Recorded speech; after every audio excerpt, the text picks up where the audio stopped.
नमस्कार दोस्तों, कैसे हो? आशा करता हूँ आप सब अच्छे होंगे। माहिर कोचिंग में आपका स्वागत है। तो कल अपन एक क्लास ले ली थी राजस्थान करंट अफेयर की, अगस्त माह की। आज अपन अगस्त माह की सेकंड स्टार्ट कर रहे हैं, अंतर्राष्ट्रीय समसामयिक की। ठीक है।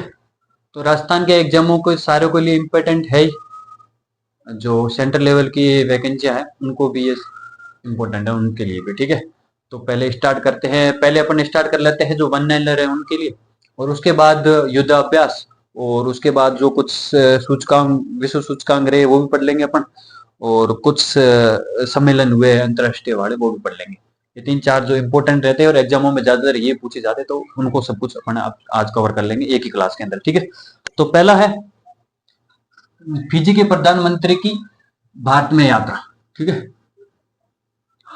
आप तो सिर्फ इनका नाम याद रख लो, बाकी आपको कुछ याद नहीं करना। ज्यादातर आपने, मैंने एग्जाम सारों का ये देखा कि नाम ही पूछते हैं। अभी जो कांस्टेबल का एग्जाम हुआ उसके अंदर भी पूछा गया था कि अमेरिका के उपराष्ट्रपति का नाम पूछा था कि जो भारत के अंदर यात्रा की। तो यात्राओं की ज्यादातर नाम याद करवाते हैं, तो आप नाम याद रख लो, इतना याद रख लो, बहुत है। ठीक है। ये है सितिवेनी लिगाम मादा राबुका। सितिवेनी लिगाम मादा राबुका, फिजी के प्रधानमंत्री जो हाल ही में भारत की यात्रा की थी। आपको क्वेश्चन बना के पूछ लेंगे, हाल ही में भारत की यात्रा करने वाले फिजी के प्रधानमंत्री का नाम। चार ऑप्शन दे देंगे, उनके अंदर एक आपको ये बताना। ठीक है। सितिवेनी लिगाम मादा राबुका, आप तो इतना याद रख लो, Sitiveni Rabuka, Sitiveni Rabuka, Sitiveni Rabuka. ठीक है। सेकंड है फिलीपींस के राष्ट्रपति। फिजी के प्रधानमंत्री थे, फिलीपींस के राष्ट्रपति की भारत की यात्रा। आपको क्वेश्चन पूछ लेंगे, हाल ही में फिलीपींस के राष्ट्रपति की भारत के अंदर यात्रा की गई, उनके चार ऑप्शन और एक नाम पूछ लेंगे। ठीक है।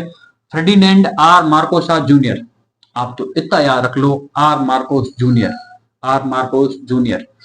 अच्छा, दोबारा याद करते हैं। फिजी के कौन थे? Ligamada Rabuka. मैंने क्या याद करवाया था आपको? Sitiveni Rabuka, Sitiveni Rabuka. अब अपने जो फिलीपींस के राष्ट्रपति उनका क्या है? R Marcos Junior, R Marcos Junior. Fiji Rabuka, और फिलीपींस आर मार्कोस जूनियर। ठीक है। उसके बाद में है एक अभी जो हाल ही में कनाडा के अंदर प्रभु श्री राम की सबसे ऊंची प्रतिमा स्थापित की। कहां पे स्थापित की? आपको ये पूछे कि हाल में श्री राम की जो प्रतिमा है वो कहां पे स्थापित की गई, तो ये आपका है मिसिसांगा, मिसिसांगा कनाडा के अंदर। आप तो याद रखो, कनाडा, मिसिसांगा कनाडा। उसके बाद है क्रासेनिनी को ज्वालामुखी, हाल ही में हुआ विस्फोट। आपको पूछ लेंगे क्रासेनिनी को ज्वालामुखी का हाल ही में विस्फोट हुआ, कहां में स्थित है? रूस के अंदर, कमचटका के अंदर, कमचटका प्रायद्वीप के अंदर। आप तो ये रखो, कमचटका थोड़ी है, बहुत ज्यादा चटका। कहाँ चटका? क्रासेनिनी को ज्वालामुखी कहाँ पे स्थित है? रूस के अंदर। नाम पूछ लेंगे, या फिर यहाँ पर आपको स्थिति पूछ लेंगे। नाम पूछे तो क्रासिनिनी को, और स्थिति पूछे तो रूम में, रूस के अंदर, कमचटका के अंदर। ठीक है। उसके बाद में एक क्वेश्चन और है कि यूएसए ने हाल ही में बलूचिस्तान लिबरेशन आर्मी,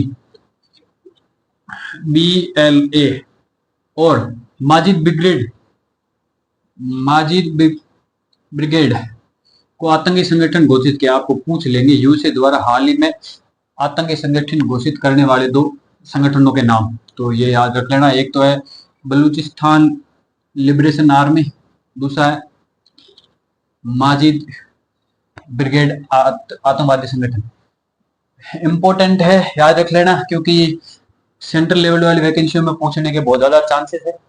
ये वही आतंकवादी संगठन, ये जो बता रहे हैं यूएसए, वो यही संगठन है जिन्होंने जो अभी पाकिस्तान के अंदर जो रेल ट्रेन को हाईजैक किया था, वही वो इन्होंने किया था। ये पाकिस्तान की आर्मी को बहुत अच्छे से मजे वहां पे चटका रही है, और ये गोरिल्ला युद्ध के अंदर बहुत ज्यादा अच्छी माहिर है, क्योंकि अंदर वहां पे बहुत ज्यादा पहाड़ियां हैं, और पहाड़ी इलाकों के अंदर नीचे आते हैं, और नीचे आके फिर पाकिस्तानी आर्मी पे एक बार फायरिंग करके, फायरिंग करवा के फिर वापस चले जाते हैं। तो पाकिस्तान को बहुत ज्यादा इन्होंने ऐसे पानी पिला के रखा हुआ है। ठीक है। उसके बाद में है चीन द्वारा यारलुंग त्सांगपो नदी पर दुनिया का सबसे बड़ा बांध बनाया जा रहा है। बांध का नाम है मोटुआ हाइड्रो पावर स्टेशन। तो आपको पूछ लेंगे हाल ही में चीन द्वारा किस नदी पर, या तो कि नदी पे नाम पूछ लेंगे तो याद रखना यारलुंग त्सांगपो, और बांध का नाम पूछ ले तो मोटुआ हाइड्रोजन पावर स्टेशन। का निर्माण किया जा रहा है, ठीक है। और उसके बाद एक और क्वेश्चन है कि नेपाल, हाल ही में Nepal big cats alliance IBCA international big cat alliance में शामिल हुआ, ठीक है। इसके बारे में और बता देता हूँ। जो इसमें अभी शामिल देश है वो टोटल हो गए 13 भारत समेत, ठीक है। और नेपाल हुआ था 23 अगस्त को, 23 अगस्त 2025 को इसके अंदर शामिल हुआ। और इसका कार्य क्या है कि जो बड़ी बड़ी जो बिग कैट की प्रजाति है उनका संरक्षण करना, जैसे आपका बाघ हुआ, 7 बड़ी बड़ी प्रजातियां, बाघ, शेर, तेंदुआ, और उसके बाद हिम तेंदुआ, और आप याद रख लो प्यूमा, जो अपने यहाँ है नहीं, अपने तो सिर्फ यहाँ पे जूते पहनते हैं। जेगुआर,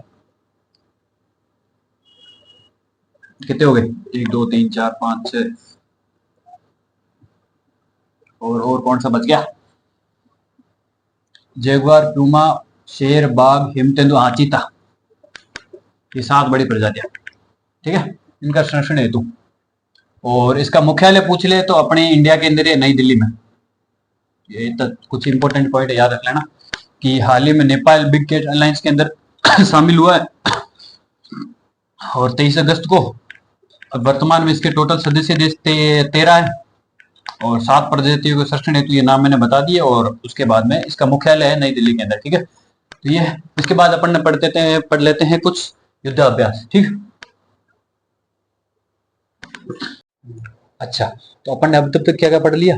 पहला अपन ने पढ़ लिया कि नेपाल बिग कैट के अंदर शामिल होने वाला 13वां देश, ठीक है। और उसके बाद अपन ने पढ़ लिया कि फिजी के प्रधानमंत्री की भारतीय यात्रा नाम क्या था, सितिवेनी। और उसके बाद पढ़ लिया अपन ने सितिवेनी राबुका।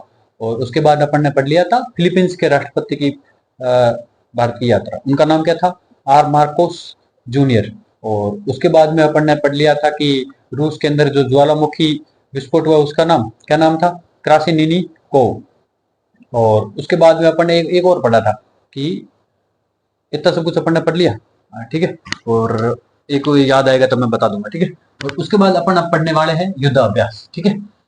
युद्धाभ्यास पहला, bright star. Bright star,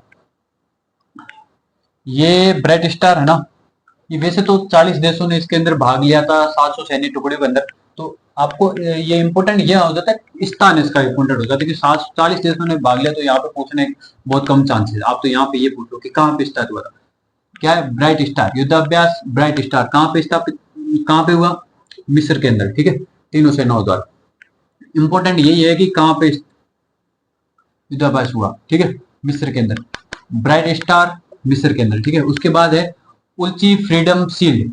उल्ची freedom shield कहाँ, इसके अंदर भागीदार कौन कौन है देख लो, यूएसए और दक्षिणी कोरिया। यूएसए दक्षिणी कोरिया, ठीक है, आप ये याद रख लो।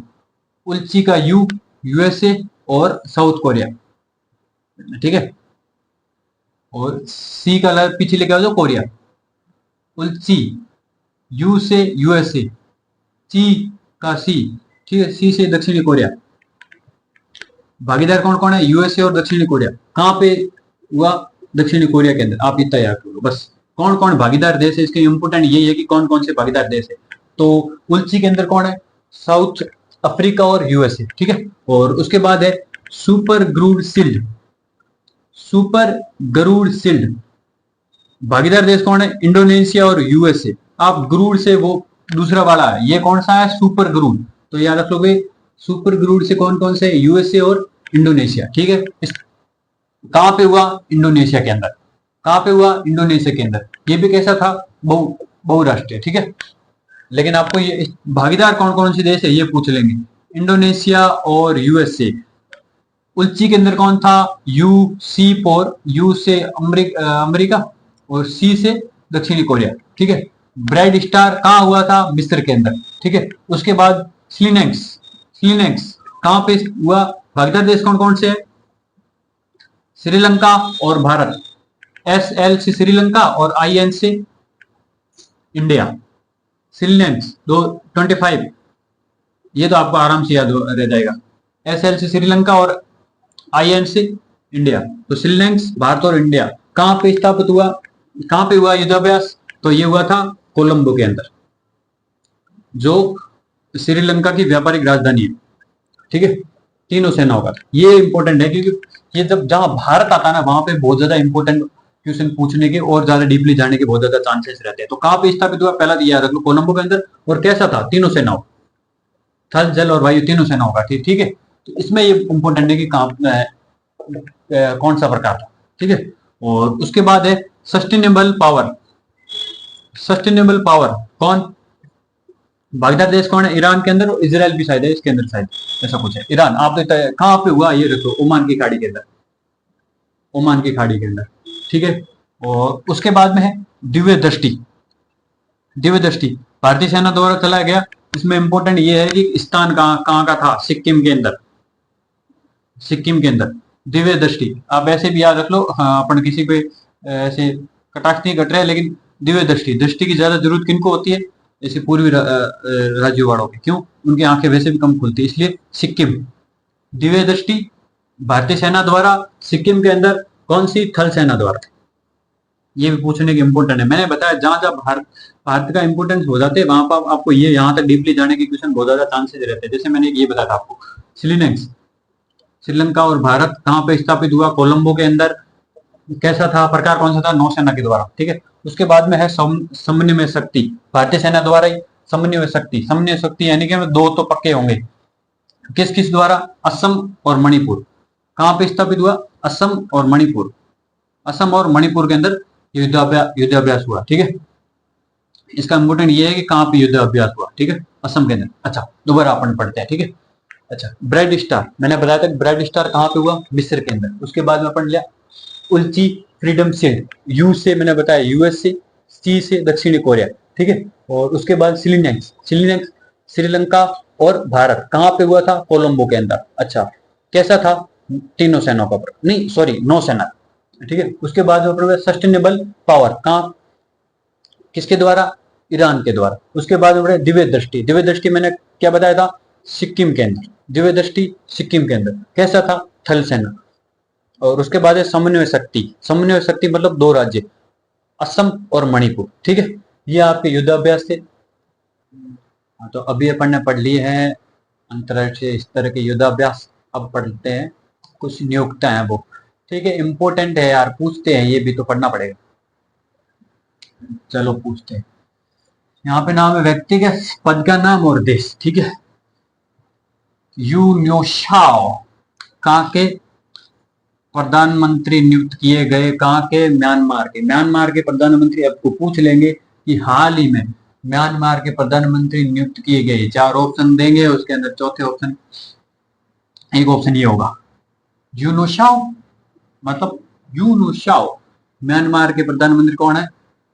यूनोशाओ।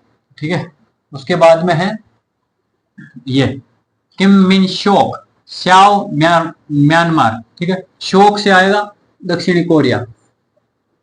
ठीक है, शोक से साउथ कोरिया, शोक से साउथ कोरिया। ठीक है, नियुक्त पद कौन सा है? प्रधानमंत्री। पूछ लेंगे आपको, हाल ही में दक्षिण कोरिया के प्रधानमंत्री नियुक्त किए गए किम मिन शोक। और म्यांमार के प्रधानमंत्री कौन नियुक्त किए? यूनोशाओ। उसके बाद में है जस्टिन निशेग्युम्बा। निशिंगुम्बा कहाँ के हैं? रवांडा के प्रधानमंत्री। तो पूछ लेंगे हाल ही में प्रधानमंत्री रवांडा के प्रधानमंत्री। ये पूछ सकते हैं क्योंकि एक तो ऐसे पूछ सकते हैं सिंगल लाइनर। ठीक है, दूसरे ये पूछ सकते हैं कि आपको ऐसे मिलान भी करवा सकते हैं। ठीक है, तो उसमें भी आप याद रखना है। ठीक है, युम्बा से रवांडा, युम्बा रवांडा। शोक दक्षिणी कोरिया, शोक से साउथ कोरिया। ठीक है, यूनोशाओ म्यांमार। उसके बाद में आप ये याद रखना कि हाल ही के अंदर राजीव रंजन जो भारत के हैं, उनको NDB के उपाध्यक्ष नियुक्त किया गया। NDB मतलब न्यू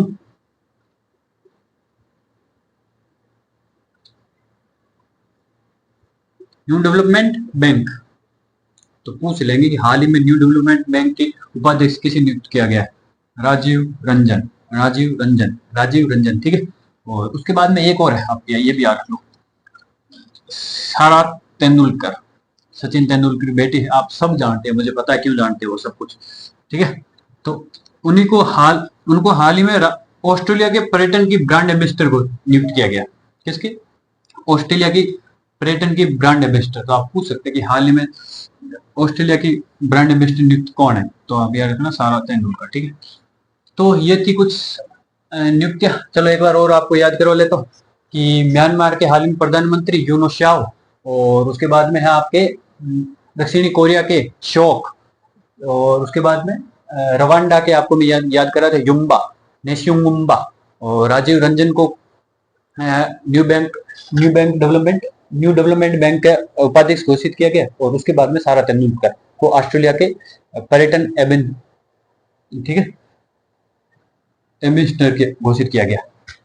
तो ये इतने सारे थे, और उसके बाद में कुछ अपने जो ये बचे हुए अब तक अपन ने पढ़ लिया है, एक तो नियुक्तियां पढ़ ली है, युद्धाभ्यास पढ़ लिए, तो अब कुछ विभिन्न सूचकांक है वो पढ़ लेते हैं, ठीक है। स्टार्ट करते हैं। पहला है विश्व प्रतियोगिता रैंकिंग, विश्व प्रतियोगिता रैंकिंग, ठीक है। इसका जारीकर्ता कौन है? IMD, international institute for management development, ठीक है। ये पूछ सकते हैं कि जारीकर्ता कौन है, ये पहले यहाँ से पूछ सकते हैं, ठीक है। तो शीर्ष पे कौन है? पहला तो शीर्ष पे है सिंगापुर, नहीं सॉरी यहाँ पे सिंगापुर नहीं है, यहाँ पे है स्विट्जरलैंड,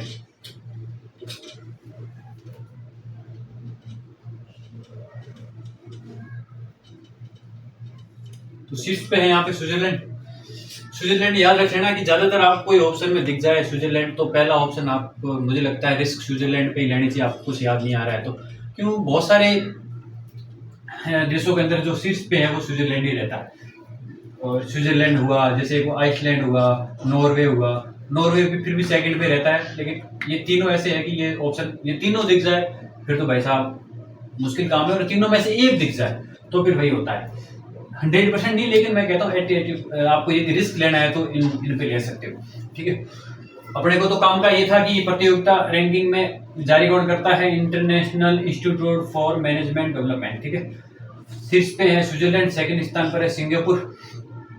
अपने काम का ये है भारत की स्थिति, भारत की स्थिति है 69 देशों में से 41वां स्थान, 41वां स्थान है, ठीक है। दूसरा है global AICT index, artificial intelligent, कृत्रिम बुद्धिमत्ता, कृत्रिम बुद्धिमत्ता में जारी कौन कर रहा है? Counter point research. पहले स्थान पर कौन है? सिंगापुर। यहाँ पे सिंगापुर द्वितीय स्थान पर था प्रतियोगिता में, और AI में आ गया सिंगापुर दूसरे स्थान पर, नहीं पहले स्थान, ठीक है। और इसके अपने काम का ये है कि भारत का स्थान कौन सा है? भारत का जो AICT में इंडेक्स में है शीर्ष पे है बेंगलुरु भारत के लिए, और विश्व में 26वें स्थान पर सिटी है बेंगलुरु, ठीक है। उसके बाद में है बेस्ट स्टूडेंट सिटीज 2026 रैंक। इसके जारीकर्ता का एक तो नाम ही अजीब सा है, क्वाक्वेरिनी साइमंड्स 2025, ठीक है। पहले स्थान पर कौन है? सियोल। तो आप याद रख सकते हो कि बेस्ट स्टूडेंट कहाँ के है भाई साहब? सियोल के। सेकंड स्थान पर टोक्यो, सियोल ने है ना लंदन को पीछे छोड़ा, तो आप दूसरे पे लंदन और जापान दोनों है, लंदन और ये टोक्यो दोनों है, ठीक है। और अपने काम का ये जो भारत का स्थान है, भारत की जो बेस्ट स्टूडेंट सिटीज है वो है मुंबई 98 पर, और उसके बाद में है न्यूबियो सेफ्टी इंडेक्स, न्यूबियो सुरक्षा इंडेक्स, ठीक है। जारी करता न्यूबियो ये बता रहा है कि भाई साहब जो सुरक्षित देश है ना विश्व के अंदर, वो है पहला अंडोरा, दूसरे स्थान पर यूएई। भारत की क्या स्थिति है? भारत है 147 देशों में से 66 स्थान, मतलब 50% से भी कम है। हमारा तो भाई साहब बहुत ज़्यादा असुरक्षित है, 50% से भी कम है, ठीक है। तो दोबारा एक बार और पढ़ लेते हैं कि प्रतियोगिता में स्विट्जरलैंड फर्स्ट पे, भारत की स्थिति है 41वां स्थान 69 देशों के अंदर। उसके बाद में है AI में कौन था? सिंगापुर। और भारत की स्थिति यह है कि बेंगलुरु 26वें स्थान पर है और भारत के शीर्ष स्थान पर है, ठीक है। और उसके बाद में आता बेस्ट स्टूडेंट। बेस्ट स्टूडेंट कहाँ के हैं? सियोल के। भारत का स्थान क्या है? मुंबई है 98 पर। उसके बाद में है सुरक्षा। सुरक्षा के अंदर मैंने बताया था कि अंडोरा सबसे सुरक्षित देश है। और दूसरे स्थान पे यूएई, भारत का क्या है? 147 पर, 147 में से 66वां, ठीक है। ये कुछ इंडेक्स थे, याद कर लेना, बहुत ज्यादा इंपॉर्टेंट है, क्योंकि यहाँ तो आपको ये मिलान 4 ऑप्शन दे देंगे और कौन सा किस में है मिलान करवा देंगे, और या फिर किसी का और एक का पूछ सकते हैं, ठीक है। एक और भी है, ये भी पढ़ लो साथ साथ में, कि स्मार्ट सिटी इंडेक्स 2025 जारी करता भी सेम ही है, international institute for management development, ठीक है। 6वां संस्करण था। शीर्ष पे कौन है? शीर्ष पे है ज्यूरिख स्विट्जरलैंड की। तो आपको बता दें कि स्मार्ट सिटी सबसे शीर्ष पे कौन है? सबसे स्मार्ट सिटी है ज्यूरिख स्विट्जरलैंड की। दूसरे स्थान पर है ऑस्लो नॉर्वे की। मैंने बता दिया सेकंड स्थान पे हमेशा नॉर्वे रहता है, स्विट्जरलैंड फर्स्ट पे आ गया, तो ठीक है। और इसमें भारत की कुछ खास राह नहीं है, भारत की है टॉप 100 से बाहर ही। हम 104वें स्थान पर है अपनी दिल्ली, 106 पे है मुंबई और 109 पे हैदराबाद। मुझे लगता है कि याद करने के लिए जब आपको बेस्ट सिटीज पूछा है तो सिटी से सीधा सीधा आप यहाँ से पूछेंगे ज्यूरिख। देश ना पूछ के सिटी बहुत ज़्यादा इंपॉर्टेंट रहता है, क्योंकि सिटी का ही इंडेक्स है तो सिटी पहले स्थान पर पूछ सकते हैं, ठीक है। तो ज्यूरिख स्विट्जरलैंड शीर्ष स्थान पर और ओस्लो नॉर्वे सेकंड स्थान पर, ठीक है। ये कुछ इंडेक्स थे, तो ये भी याद कर लेना, क्योंकि आपको मिलान भी करवाया जा सकता है और कुछ एक इंडेक्स भी पूछा जा सकता है, ठीक है। इसके बाद अपने बहुत ज़्यादा हो गए हैं और एक बचा हुआ है सम्मेलन, वो सम्मेलन पढ़ लेते हैं, उसके बाद अपनी आज की क्लास यहीं पे खत्म करते हैं, ठीक है। ऐसे कर लेते हैं कि सम्मेलन जो वन लाइनर है, ज़्यादा इंपॉर्टेंट है नहीं, सिंगल है। मैं ऐसे कर देता हूँ, आपकी जो टेस्ट सीरीज होगी ना उसके अंदर क्वेश्चन उनके बढ़ा दूंगा, जब मैं डिस्कशन क्लास ले लूँगा उस टाइम आपकी जो डिस्कशन क्लास के अंदर मैं सम्मेलन समझा दूंगा। अभी क्या है, लंबी क्लास हो जाएगी बहुत ज़्यादा और इतनी ज़्यादा इंपॉर्टेंट भी नहीं है, और मैं जब टेस्ट सीरीज की डिस्कशन क्लास होगी उसके अंदर समझा दूंगा, ठीक है। तो आज की क्लास यहाँ पे ख़त्म कर लेते हैं, और इसके बाद तीसरी क्लास आएगी आपकी, जो मैंने बताया था खेल और पुरस्कार और उसकी और विज्ञान प्रौद्योगिकी, ठीक है। तो वो क्लास आपके मैंने बताया दो दिन के अंदर 2 दिन के अंदर मैं क्लासें डालता हूँ, तो आज के बाद 2 दिन के बाद वो क्लास मिल जाएगी, ठीक है। Thank you.